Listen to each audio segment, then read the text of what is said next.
الحمد لله رب العالمين الرحمن الرحيم مالك يوم الدين إياك نعبد وإياك نستعين اهدنا الصراط المستقيم صراط الذين أنعمت عليهم غير المغضوب عليهم ولا الضالين.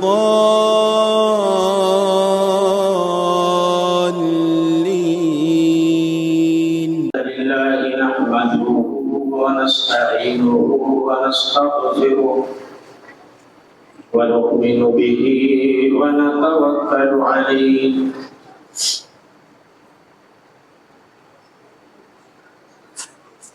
ونعوذ بالله من شرور أنفسنا ومن سيئات أعمالنا من يهده الله فلا مضل له ومن يضلل فلا هادي له وأشهد أن لا إله إلا الله وحده لا شريك له وأشهد أن محمدا عبده ورسوله أما بعد فإن خير الحديث كتاب الله خير الهدي هدي محمد صلى الله عليه وسلم شر الأمور محدثاتها وكل محدثة بدعة وكل بدعة ضلالة وفي رواية وكل ضلالة في النار.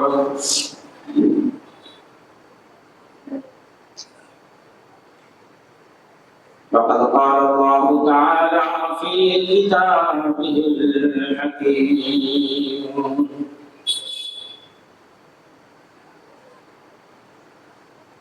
وإذا سألك عبادي عني فإني قريب أجيب دعوة الداعي إذا دعان فليستجيبوا لي وليؤمنوا بي لعلهم يرشدون. تمام تعریفیں حمد و ستائش کبریائی اور بزرگی اللہ تبارک و تعالیٰ کے لیے لائق و سزاوار ہے، جو سارے جہانوں کا خالق و مالک ہے،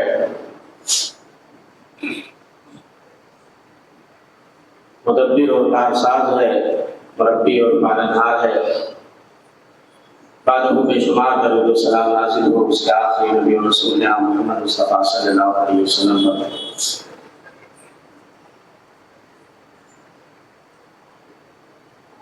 حضرات،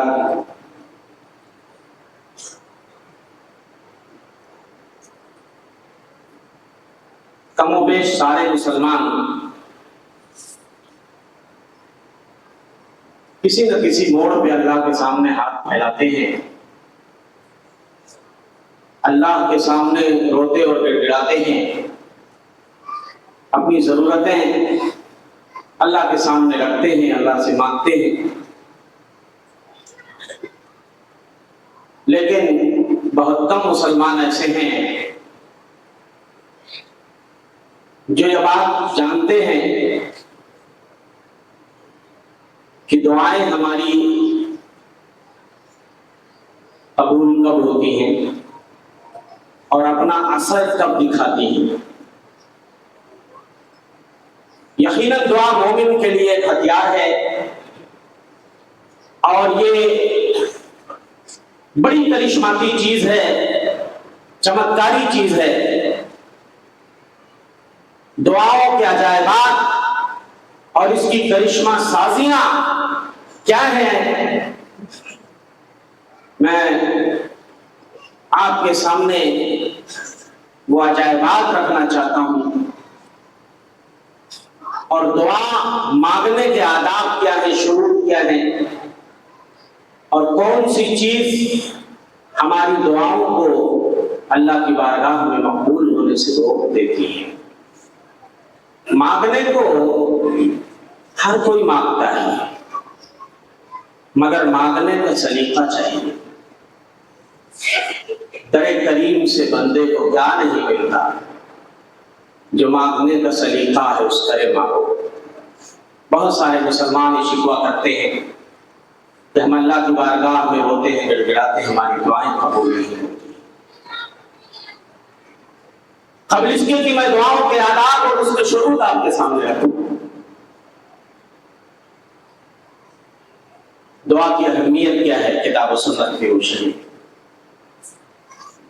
کچھ آیتیں اور حدیثیں آپ کے سامنے رکھوں۔ اللہ جل شانہ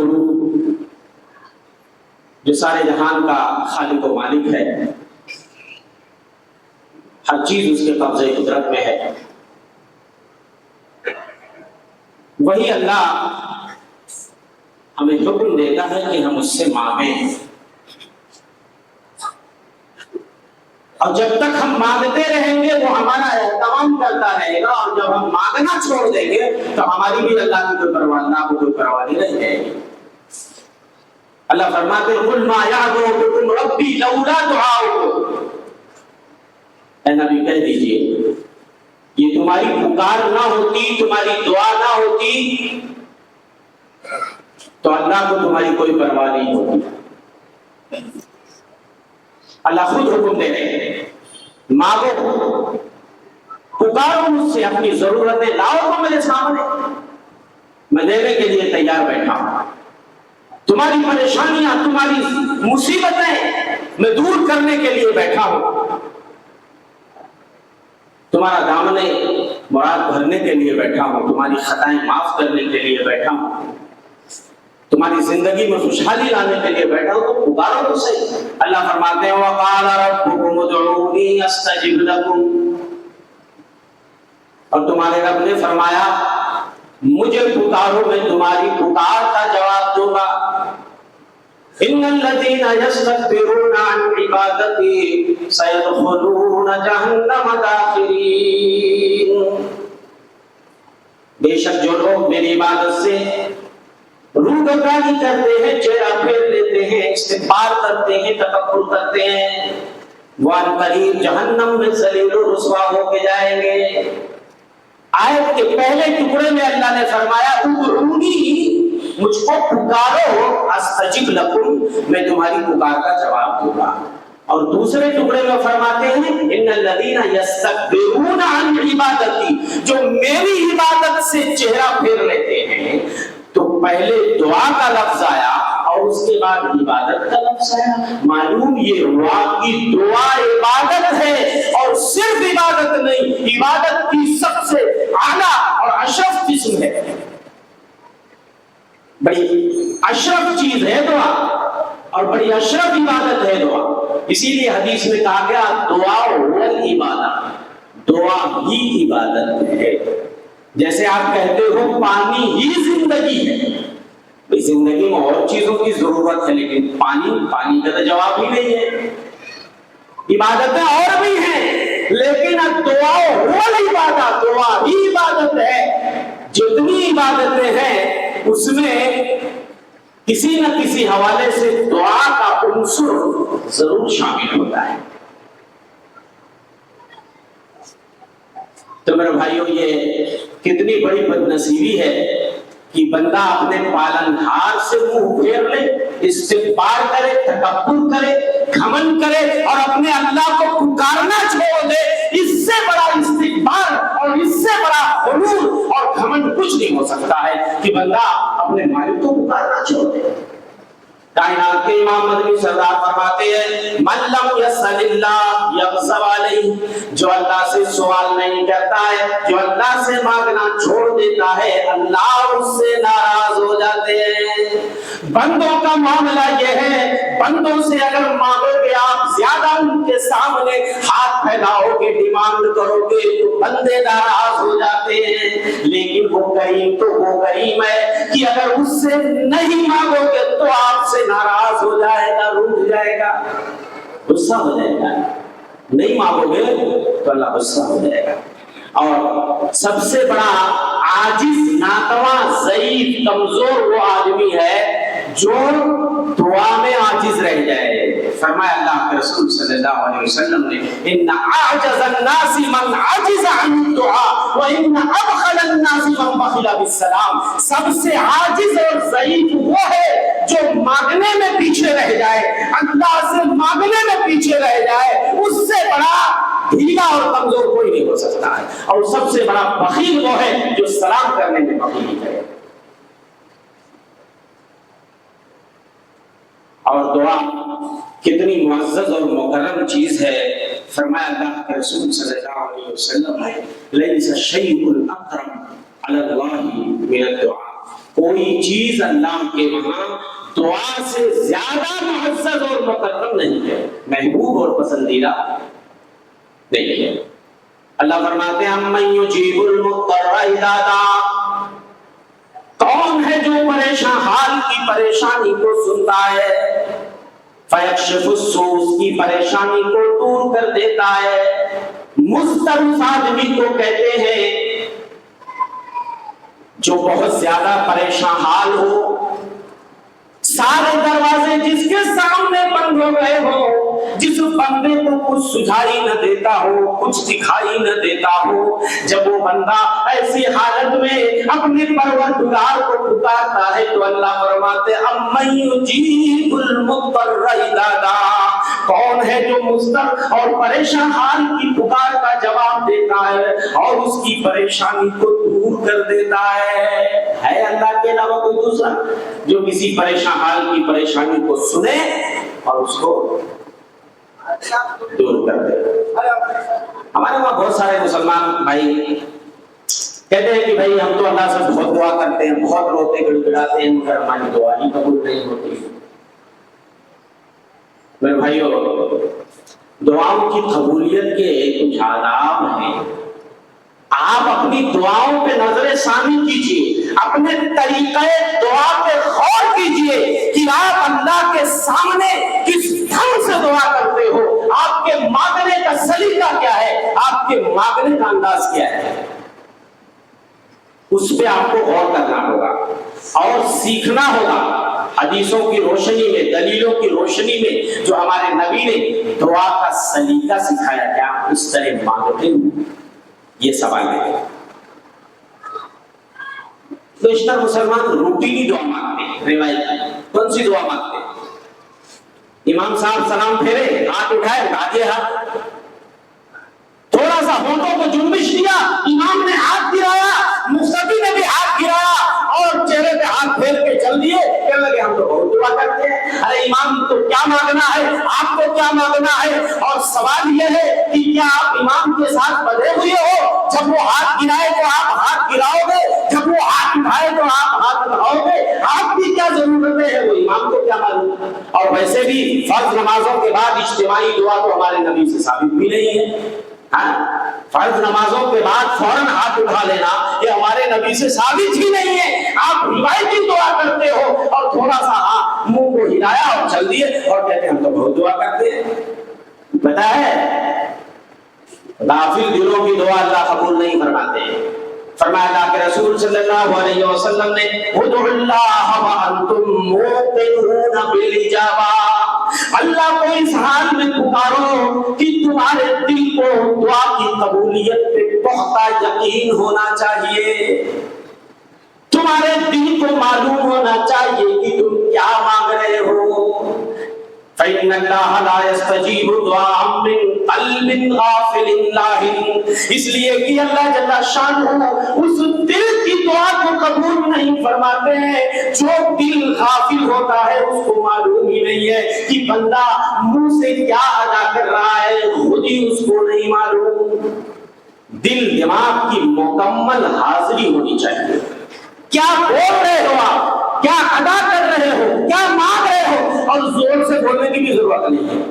وہ تو اللہ آپ ہونٹ ہلائے بھی نہیں تو بھی اللہ دلوں کی صدائیں سنتا ہے اور دلوں میں کیا چل رہا ہے دماغ میں مائنڈ میں وہ بھی جانتا ہے، تو زور زور سے بولنے کی ضرورت نہیں، لیکن آپ ہونٹوں کو جنبش دے رہے ہو، آپ کچھ بول رہے ہو، آپ کچھ مانگ رہے ہو، تو آپ کے دل دماغ کو بھی اسے سمجھنا پڑے گا، مکمل حاضری ہونی چاہیے دل و دماغ کی۔ آپ کا دماغ غائب ہے، آپ کا دل غفلت میں پڑا ہوا ہے، ایسی دعا بندے کے منہ پہ مار دی جاتی ہے، ان اللہ لا یستجیب دعاء من قلب غافل لاہی، جو دل غفلت میں ہوتا ہے، لہو و نہیب میں ہوتا ہے، ایسی دل کی دعا کا قبول نہیں فرماتے ہیں۔ علامہ ابن القیم الجوزیہ رحمۃ اللہ علیہ، یہ کتاب ہے داء و دواء، بڑی زبردست کتاب ہے، انہوں نے چیپٹر ایک باب پالا ہے، باب شروط و استجابت الدعاء، دعا کی قبولیت کی شرطیں کیا ہیں، دعا کی قبولیت کے آداب کیا ہیں، وہ آداب میں آپ کو بتانا چاہتا ہوں، اور جب تک ان آداب کو آپ پرتو گے نہیں تو پھر دعا قبول کیسے ہوگی؟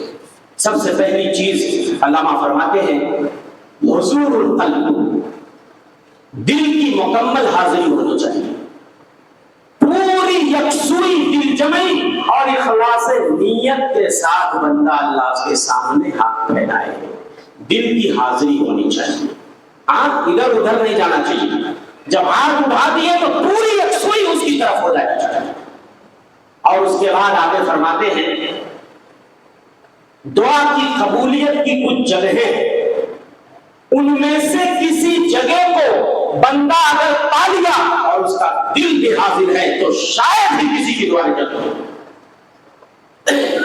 علامہ فرماتے ہیں انہیں میں سے ایک چیز ہے الدعاء عند ثلث اللیل الاخیر، رات کے پچھلے پہر میں بندہ جب ماحول پرسکون ہوتا ہے، پوری دنیا نیند کے مزے لے رہی ہوتی ہے، رات کے پچھلے پہر میں اٹھ کر کے بندہ مکمل یکسوئی کے ساتھ دل کی حاضری کے ساتھ اپنے پالنہار کو پکارتا ہے، اپنے مولا کو پکارتا ہے، جب مولا عرش سے نزول فرماتے ہیں، آسمان دنیا پہ تشریف لاتے ہیں اور کہتے ہیں حل من مستغفر فاستغفر لہ، ہے کوئی مجھ سے بخشش طلب کرنے والا میں اس کے گناہوں کو معاف کر دوں، ہے کوئی مجھ سے مانگنے والا میں اس کا دامن مراد بھر دوں، ہے کوئی اپنی پریشانی میرے سامنے رکھنے والا میں اس کی پریشانیوں کو دور کر دوں، تو رات کے پچھلے پہر کی دعا زیادہ قبول ہوتی ہے۔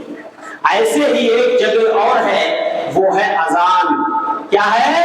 اذان۔ فرمایا کہ رسول صلی اللہ علیہ وسلم نے اذا کان عند النداء، جب مؤذن منادی کرتا ہے، ندا دیتا ہے، فتحت ابواب السماء، آسمان کے دروازے کھول دیے جاتے ہیں، واستجیبت الدعاء، اور دعا قبول کر لی جاتی ہے۔ ہاں ہمیں اذان کا جواب بھی دینا ہے، بیچ بیچ میں اگر کچھ فرصت ملے تو مانگ لیں، ورنہ اذان کے فوراً بعد دعا پڑھ کے، اسی لیے بعض علماء نے کہا یہاں پر الدعاء عند النداء یعنی بعید الاذان، بعید النداء یعنی اذان کے جسٹ بعد، چونکہ اذان کے وقت آدمی جواب دینے میں مصروف ہوتا ہے، اور جس وقت اذان ہو رہی ہو نا، قرآن کی تلاوت بھی روک دینی چاہیے۔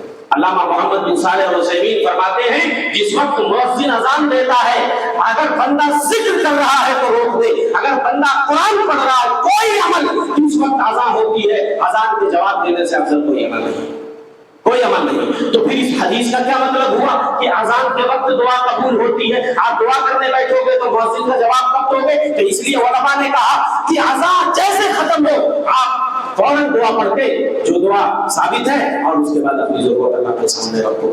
اور اسی میں سے ایک جگہ اور بھی ہے الدعاء بین الاذان والاقامہ، اور اس سلسلے میں حدیث بھی ہے الدعاء بین الاذان والاقامۃ لا یرد، اذان اور اقامت کے بیچ کی دعا رد نہیں ہوتی ہے، ریجیکٹ نہیں ہوتی ہے، چونکہ ایک جگہ، یہ دونوں دو جگہ ہیں، ایک تو اذان کے جسٹ بعد اور ایک تھوڑا سا لمبا فاصلہ ہے، 15 منٹ 20 منٹ، کبھی فجر میں آدھا گھنٹہ کا موقع بھی رہتا ہے بعض جگہوں پہ، تو جو اذان سے لے کر اقامت تک کے درمیان اس میں بندے کو یکسوئی کے ساتھ اللہ سے دعا کرنے کا اہتمام کرنا چاہیے، اس لیے کہ اذان اور اقامت کے درمیان کی دعا ریجیکٹ نہیں ہوتی ہے۔ اور علامہ آگے لکھتے ہیں اسی طریقے سے بندہ اگر سجدے میں گر کے اللہ سے دعا مانگتا ہے، سبحان اللہ، اللہ کے رسول فرماتے ہیں ان اقرب ما یکون العبد من ربہ وهو ساجد، کہ سب سے قریب بندہ اپنے پالنہار سے اس وقت ہوتا ہے جب اس کی پیشانی زمین پہ ٹکی ہوئی ہوتی ہے، جب وہ حالت سجدہ میں ہوتا ہے، اس وقت سجدے کی دعا سب سے زیادہ قبول ہوتی ہے۔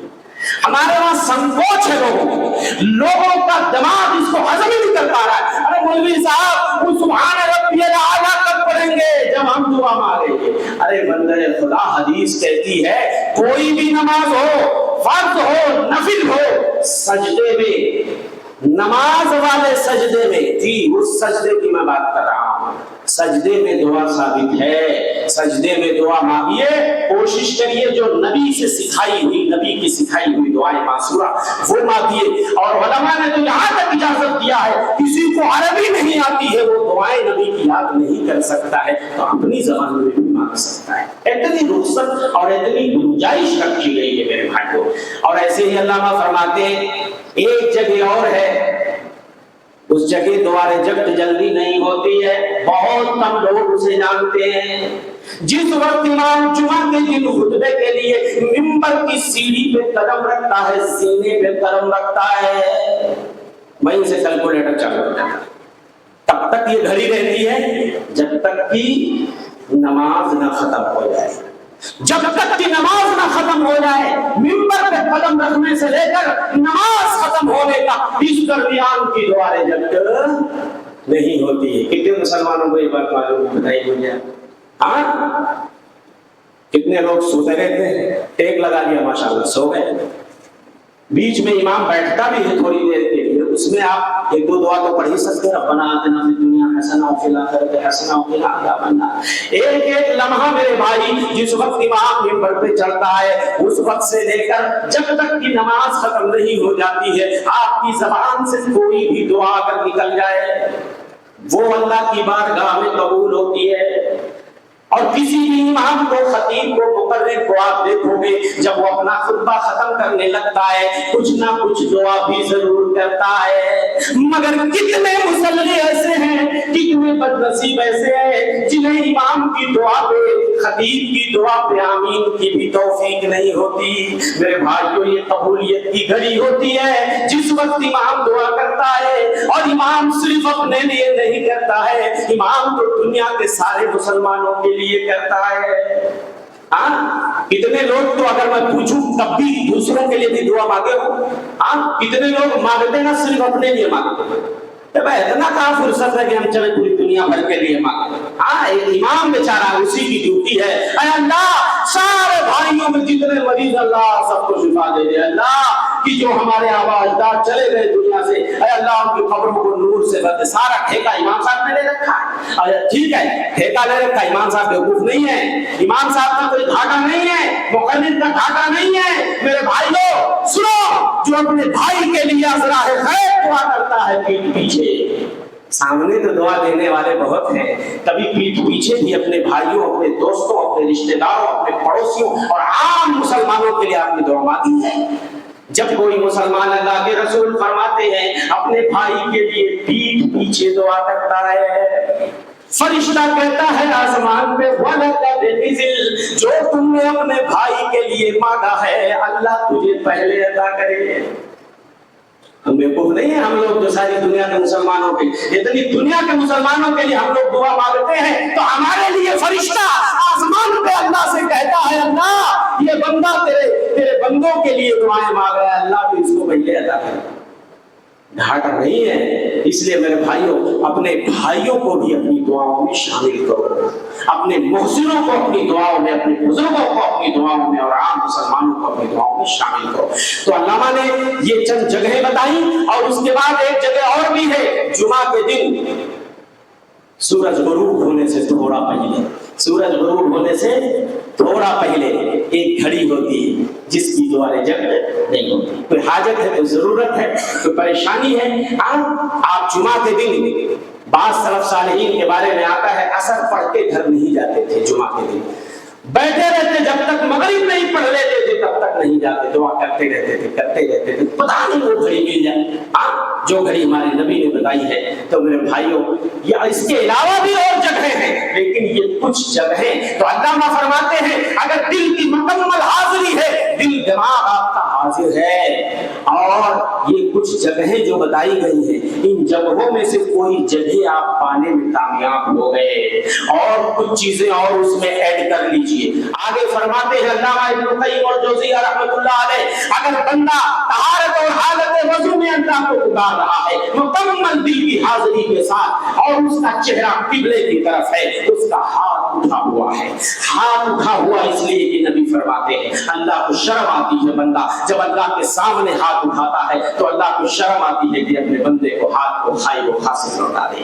اس کے بعد فرماتے ہیں سب سے پہلے بندہ اپنے رب کی تعریف کرے، ڈائریکٹ نہ مانگے، اور اپنے نبی پر درود بھیجے۔ جب تک اللہ کی تعریف نہیں کرو گے، نبی پر درود نہیں بھیجو گے، آپ کی دعا آسمان زمین کے بیچ میں لٹکی رہے۔ کتنے مسلمان ہے اہتمام کرتے ہو کہ پہلے آپ اللہ کی اچھے لفظوں کے ساتھ تعریف کرو اور اپنے نبی پر درود بھیجو، پھر اپنی ضرورت اس کے سامنے رکھو۔ میرے بھائیوں، آپ کسی سیٹھ کے پاس مولوی صاحب لوگ جاتے ہیں چندہ لینے، تو کیا کرتے ہیں؟ پہلے تعریف کے پل باندھتے ہیں، ماشاءاللہ سیٹھ صاحب بڑے فیاض ہیں، سخی ہیں، ماشاءاللہ آپ کے بڑے چرچے سنے ہیں، بڑا خرچ کرتے ہیں آپ ماشاءاللہ۔ اس کے بعد آدمی رسید نکالتا ہے اور کہتا ہے میں نے بھی کچھ شروع کیا ہے تو تھوڑا میری طرف بھی نظر کرم ہو جائے، بتا رہا ہوں بٹ میں کر نہیں پاتا۔ اللہ بچائے۔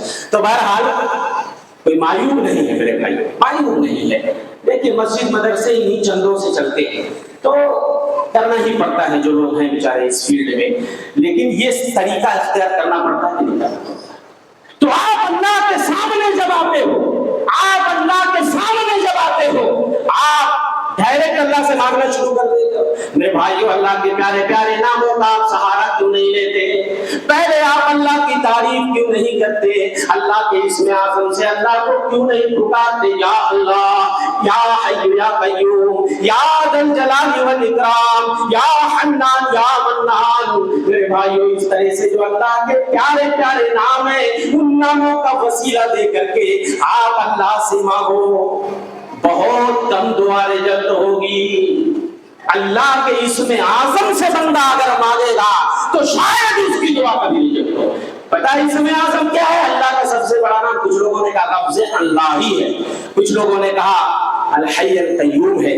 تو بہرحال پہلے آپ اللہ کی تعریف کرو، نبی پہ درود بھیجو، اور اس کے بعد کچھ چیزیں ہیں جو دعاؤں کی قبولیت کے راستے میں پہاڑ بن کے کھڑی ہو جاتی ہیں۔ اسی میں سے ایک چیز ہے، اور آج ہم لوگ کہتے ہیں ہماری دعائیں قبول نہیں ہوتی، اسی میں سے ایک چیز ہے کہ بہت سارے لوگ ہڑبڑاہٹ اور جلدی کا شکار ہو جاتے ہیں اور دعاؤں کا سلسلہ منقطع کر دیتے ہیں۔ نہیں کرنا چاہیے ایسا میرے بھائی۔ اب مانگتے رہو، جو دروازہ بار بار کھٹکھٹایا جاتا ہے وہ دروازہ ایک نہ ایک دن کھل کے رہتا ہے، کھل کے رہتا ہے۔ فرمایا اللہ کے رسول صلی اللہ علیہ وسلم نے یستجاب لأحدکم ما لم یستعجل، تم میں سے ایک آدمی کی دعا قبول کی جاتی ہے جب تک وہ جلد بازی نہ کرے۔ پوچھا گیا من استعجال یا رسول اللہ، اللہ کے رسول صلی اللہ علیہ وسلم بتائیے استعجال کیا چیز ہے، جلد بازی کیا ہے؟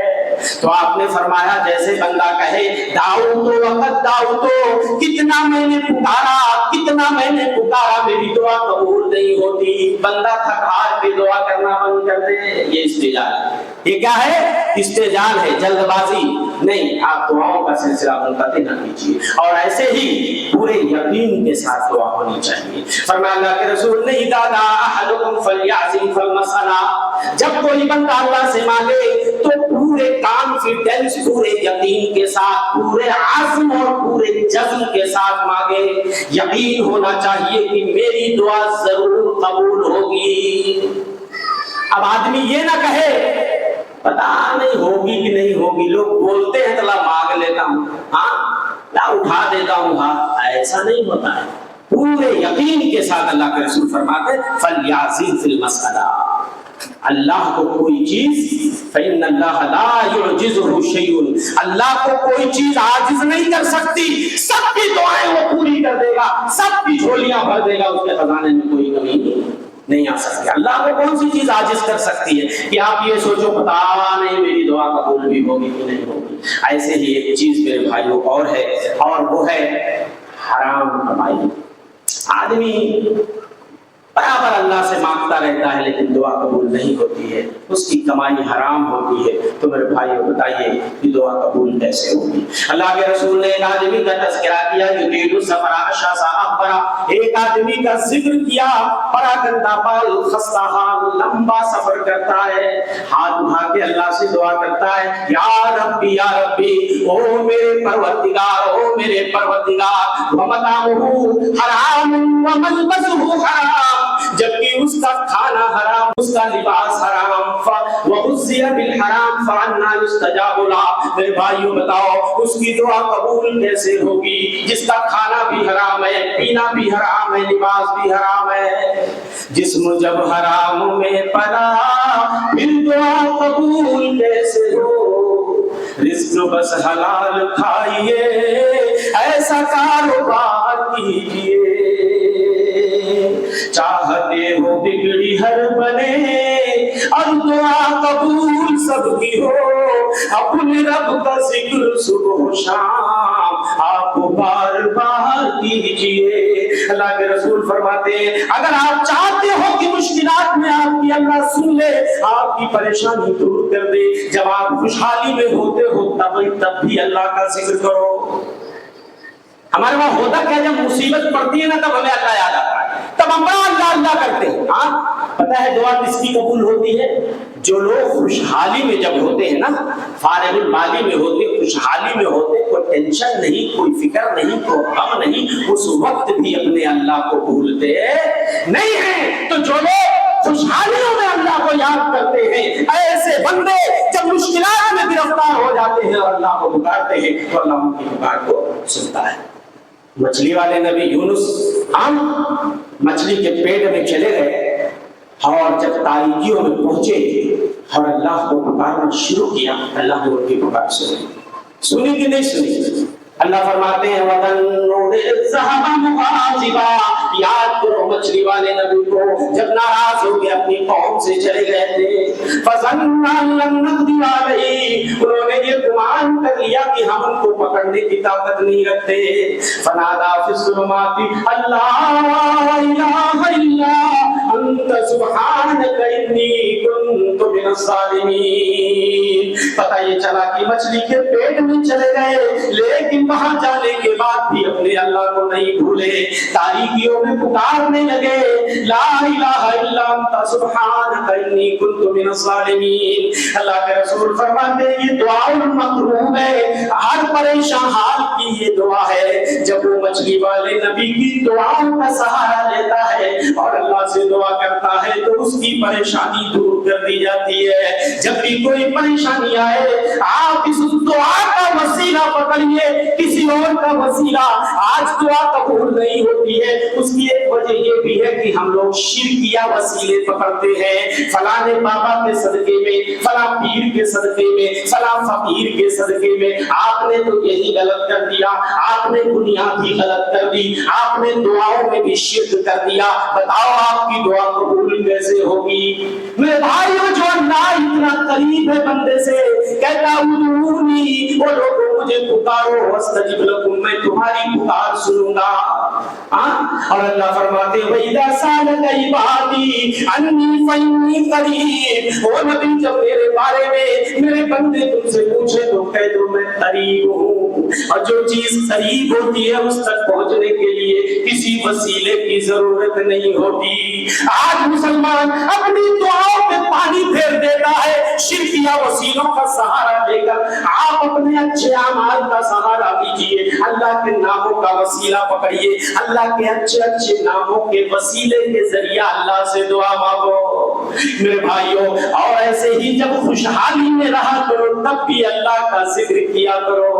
حضرت یونس کو ایسے ہی نجات نہیں ملی تھی. اللہ فرماتے ہیں فلولا انہ کان من المسبحین، اگر یہ بات نہ ہوتی کہ میرے بندے یونس جو ہے جب خوشحالی میں تھے تب بھی میری تسبیح کا بیان کیا کرتے تھے، میری تسبیح پڑھتے تھے، میری پاکی بیان کرتے تھے، اگر یہ بات نہ ہوتی کہ مچھلی کے پیٹ میں جانے سے پہلے بھی وہ مجھے یاد کیا کرتے تھے، اگر وہ صرف مصیبت میں مجھے یاد کرتے، پہلے انہوں نے یاد نہ کیا ہوتا، لَلَبِثَ فِي بَطْنِهِ إِلَىٰ يَوْمِ يُبْعَثُونَ، مچھلی کے پیٹ میں ہم قیامت تک انہیں رکھتے، باہر نہیں نکالتا میں، یا مصیبت میں پڑے تو اللہ کو پکارنے لگے۔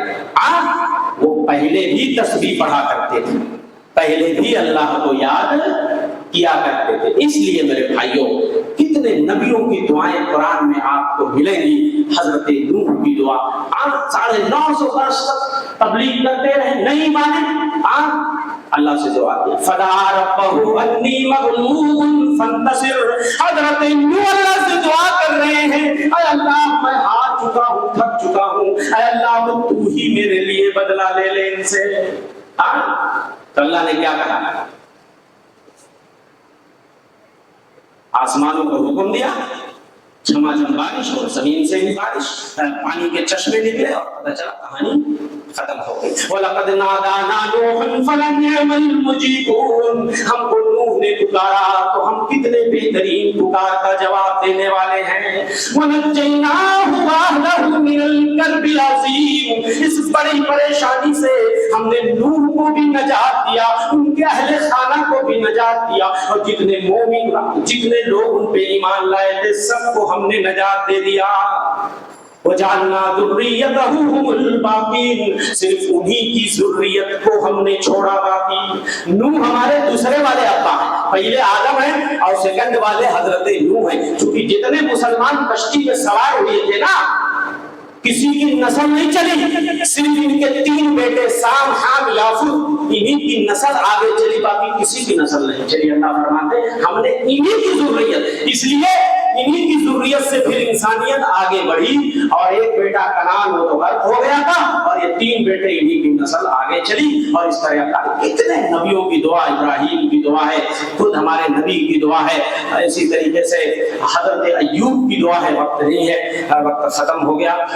میرے بھائیوں یہ موضوع بڑا وسیع ہے، اللہ سے دعا ہے کہ مولا ہم تمام بھائیوں کو صحیح معنوں میں جو دعا کا سلیقہ ہے، یہ اللہ کے رسول فرماتے ہیں مومن بندہ اگر دعا کرے نا اور اس میں گناہ کا شائبہ نہ ہو، کوئی گناہ والی بات نہ ہو اور رشتہ کاٹنے والی بات نہ ہو، اللہ 3 میں سے ایک چیز ضرور ادا کر دیتے ہیں، یا تو وہی چیز دے دیتے ہیں، اور یا تو آخرت میں اس کے لیے ذخیرہ بنا دیتے ہیں۔ یا کوئی بلا آنے والی تھی، ٹل گئی، آپ کو یہ لگ رہا آپ کی دعا ریجیکٹ ہو گئی، ریجیکٹ نہیں ہوئی، یا تو اللہ وہاں ذخیرہ کر دیا، اور کوئی بلا آنے والی تھی اللہ نے ٹال دیا، آپ کو ایسا لگ رہا ہے کہ آپ کی دعا قبول نہیں۔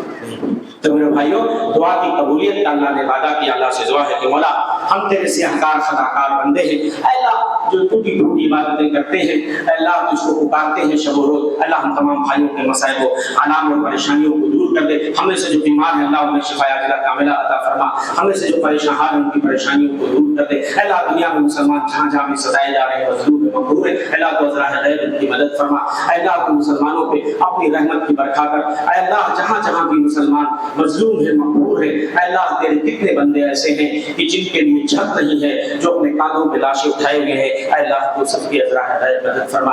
آمین وما توفیق الا باللہ، وصلی اللہ علی محمد بارک اللہ علیہ وسلم فی القرآن عظیم ونفعني وإياكم بالآيات والذكر الحكيم إنه تعالى جواد كريم ملك بر رؤوف